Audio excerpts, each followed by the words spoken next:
It's absolutely lovely to meet you today. I'm Ezelle from The Upcoming. It's such a brilliant film. So perhaps we could start by you telling us a little bit about what people expect when they watch Fast Charlie. What's it all about? It's really about a relationship between a man and a woman, essentially. Um, Pierce Brosnan is a fixer for a criminal gang in Mississippi, on down southeast of in America, and Marina Baccarin she's the ex-wife of someone that Pierce Brosnan's character has been hired to exterminate, to kill. And Pierce has a problem because the extermination doesn't go as planned, and he needs the help of the man he's killed's ex-wife, who needs the money that he's offering to share with her if she'll help him get paid for the job. What I just described sounds quite fantastic.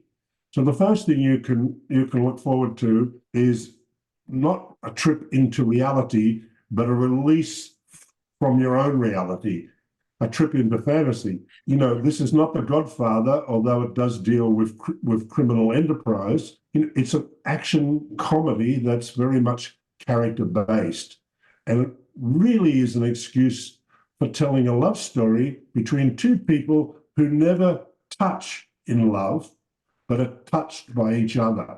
I was actually going to bring that up because in the book that it's adapted from, in Gun Monkeys, the couple do actually have a relationship, but here they don't. Was that a very obvious choice for you, not to have them having that physical element to their relationship? In the original book by Victor Giesler, they have more than a relationship. I think it takes them 30 seconds to get under the blankets, or the sheets, as they use in the South of America. And they're continually, bedding each other throughout the movie. Female character, I suppose you could claim, well, I suppose Poor Things examines female sexuality, but we just felt that that kind of relationship was inappropriate, given that Morena Baccarin was playing Marcy, the female character, and someone who was much, much older was playing the male character in the love affair. So it was partly based on not wishing to repeat a cliche, but also, I felt that the audience would be forced to think more deeply about this relationship if it wasn't just physical, if it wasn't based on how they interacted sexually. You do spend the whole movie watching them fall in love with each other and commit. Well, that's the relationship that I wanted to bring to the audience. Not the let's jump at it at every opportunity we have. That was in the book. The book has its admirers. But what did you think? Have you read the book? No, I just came. Totally on it?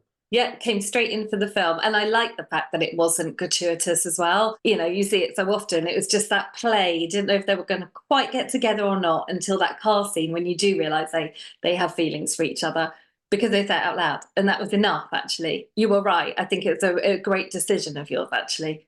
Yeah, well, pregnancy. That's what I was after, you know? So what inspired you to kind of take this novel then, Gun Monkeys by Victor Gischer, and what's the kind of initial sort of appeal of that story for you to take that to screen? Well, I made a film way back at the beginning of my career in America, back in 1988, called Blind Fury with Rutger Hauer. It was an action comedy movie.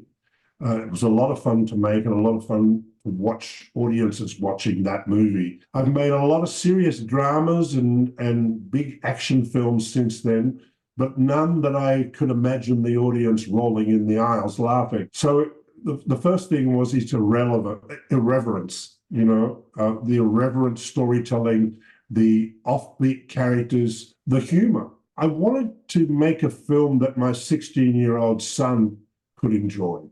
basically, and he you know, it worked. And, so how much of the book did you kind of change during the filming process? Did you try to keep it like for like, obviously by the relationship, or did you kind of go, We kept the basic characters and the basic interaction on a larger scale between these criminal gangs, but there are a lot of changes made. I brought in Richard Wenk to write the script, wonderful creator of action set pieces, of macabre ways to dispose of people, um, of wonderful humor and you know character-based writing as well. An enviable combination of skills. We took the characters and the overall situation, but we recreated the story in a way. It's not an adaptation of Victor Geisler's novel. It's inspired by his novel. Victor, by the way, was there at the premiere and loved the movie and totally applauded what we'd found in his work, you know, and transferred to the screen. Oh, that's really nice. And so for your lead, obviously, storyteller, you have Pierce Brosnan in the role of Charlie. So what was the choice for him? Was that kind of an immediate choice, or did you have a few people in mind? We thought about different actors. Kevin Costner had owned the rights to the original novel for years. So we thought about him, but he was busy doing his Westerns. He was going through his Western phase. And then, you know, the idea of investigating Pierce came up. And of course, Pierce has baggage, but good baggage. Because here he is, he's playing a man towards the end of his career as a criminal fixer or a hitman. But we've seen him play the role of the man who hits his enemies, you know, for decades. You sort of transfer all you know about Pierce Brosnan as an actor and the characters that he's played, and he brings that to the Charlie character that he's playing in this movie.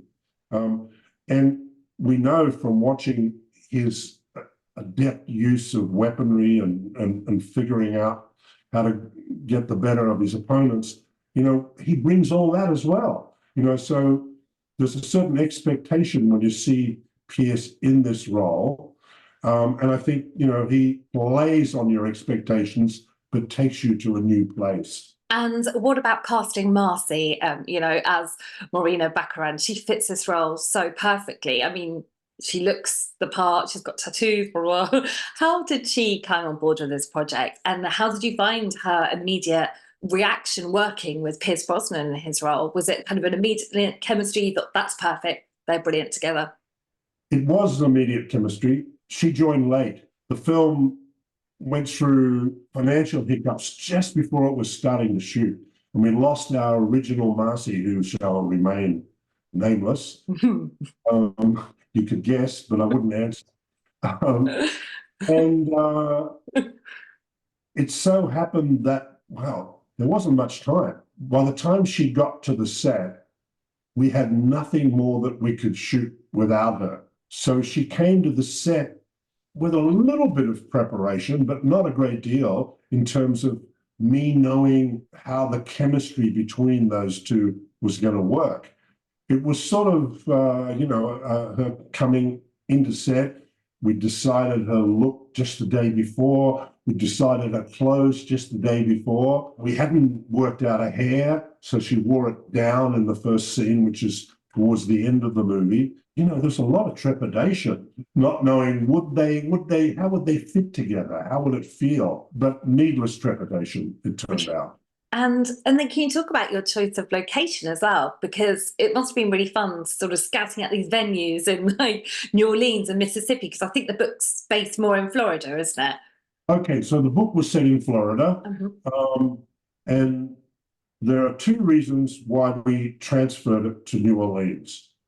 The first one, which is the reason why so many pictures get made in New Orleans, is because they have a rebate system where the government invests in movies, gives you back part of your budget. Oh, that's cool. They don't have one of those in Florida. So that was one good reason. And the second was that I'd made two other projects in New Orleans. I knew all the locations. I knew quite a bit about the criminal milieu in that part of the world. And wonderful locations. We decided to reset it in Louisiana. And I think also, I mean, it's a perfect backdrop to the cinematography that you kind of used from Warwick Thornton, I believe, is your cinematographer. Yeah, Warwick Thornton is known to audiences all around the world, mainly as a director and writer and producer. His latest film was in Cannes last year, The New Boy, and but he's also photographs his movies. So he writes, directs, produces, and photographs. I've always just admired, the imagery that he creates. And, I asked him to come across to America for his first American movie. He also brought with him something that we Australians value, and that is a lack of fuss about how he goes about his work. I mean, Australians, we all grew up on making films on the smell of an oil rag. We all know that the most important thing is the acting and the story, but you've got to produce, amazing imagery at the same time. Look at Greig Fraser and the work that he's done for Dune 2. Wow, that movie is just a masterpiece of imagery. Well, Australian cinematographers work fast, get the job done, and it looks good as well. And that's why it's Warwick. Yeah, he did a good job. By the way, at the Cinematographers Festival in Poland last November, he was voted by cinematographers from all over the world as the best cinematographer of 2023 for The New Boy, the film that he made with Kate Blanchett last year. Yeah. Oh, wow. Well, I'm sure your working relationship was amazing then. So also, can you talk about, what it was like to work with James Caan, who plays Stam, who is Charlie's sort of mob boss, and yeah. And then obviously he passed, and it was the last film that he made. So what was that kind of working relationship like? It was bewildering because he was clearly not all there, but then he was all there because he was playing a guy suffering from dementia.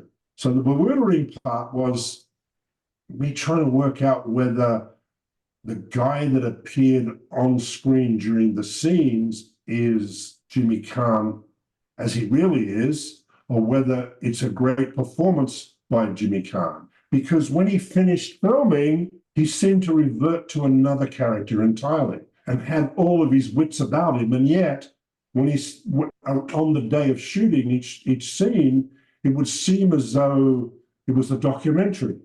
We were lucky to have a guy who was suffering from dementia playing someone who was suffering from dementia. So that's how good an actor he is.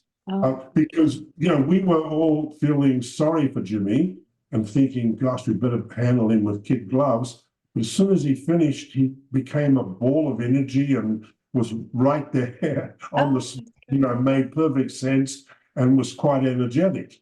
But it was great. He passed about 7 weeks after. He never did tell us what he'd been working against. He never complained. He was so convincing that I thought that was the man, not the character. What a lovely moment that you got a chance to work with him. Yeah, it was. It was. And he was so excited, he came in just so eager to he hadn't acted for 1.5 years at that point. He was so excited to be back in the saddle. I bet, and it's such a brilliant role as well. Yeah. Head of it all. Weirdly, with all the family around him as well. So obviously, there was some amazing I don't know how long it took to film, but obviously there were some amazing times on set and obviously some challenges. Can you tell us a little bit about both of those? The biggest challenge was the sequence where Pierce is stuck in an elevator shaft trying to hide from one of the bad guys who's pursuing him. That was just crazy because there was so much filming activity in New Orleans at that time that we couldn't find a studio to work in, so we had to do it in a factory that didn't have a very high roof, you know, and we're trying to give the illusion of him being stuck in this 5-story shaft. That was a day that I remember with trepidation, with fear, you know, being afraid, turning up on the set, looking at what had been built and thinking, how the hell am I going to pull this one off? You know, because we were limited by what was available and by how much money we had to spend on creating that illusion. Somehow we got out of it. I won't tell you how. Or maybe I will. We got out of it by pretending that we were just one floor above where he was, and then with the addition in post of just two very short shots created by CGI, not involving a real person, but a manufactured person, we were able to give the illusion of height, you know, for a couple of seconds to the audience, and then they accept what they see after that. It's sort of like if you take a wide shot of London and then you film a scene in Sydney, the audience thinks they're in London because of the wide shot, you know, that preceded the interior scene. So it was sleight of hand that got me through that one. You tricked us. Well, it worked beautifully. Thank you. I'm at the end of my time, and I just want to say thank you so much for speaking to me. It's been lovely to hear all about it, and congratulations. It's fantastic. And you are the first Ezelle that I've ever spoken to. And I bet you never meet anyone else called Ezelle. I'll be looking. Oh, lovely to meet you. Thank you so much. Bye-bye. Thank you. Bye.